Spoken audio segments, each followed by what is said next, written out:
Roslyn Rosaro, and now I am going to discuss complex numbers. Complex numbers are an extension of real numbers. They are used when equations have no real solutions. Complex numbers are important in mathematics and science. A complex number is written as z is equal to a plus bi. A is the real part, b is the imaginary part, and I is the imaginary unit where I squared is equal to negative 1. Real numbers. Numbers without I, example is 2, negative 5, 3, and 4. Imaginary numbers. Numbers with I is example is 3i and negative 2i. Complex numbers contain both real and imaginary parts.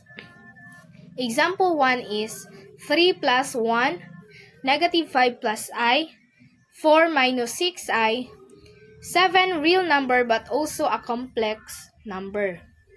Operations on complex numbers. Addition. Add real parts and imaginary parts separately.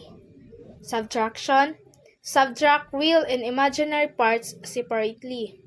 Multiplication. Use distributive property using FOIL method. Division of complex numbers.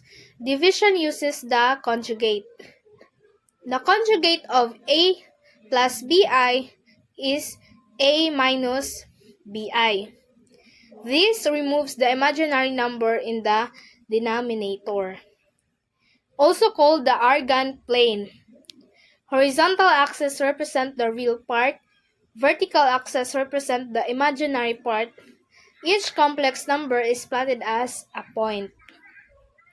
Electrical engineering like AC circuits, physics and quantum mechanics, signal processing, computer graphics, and also a complex number helps solve problems with no real solutions.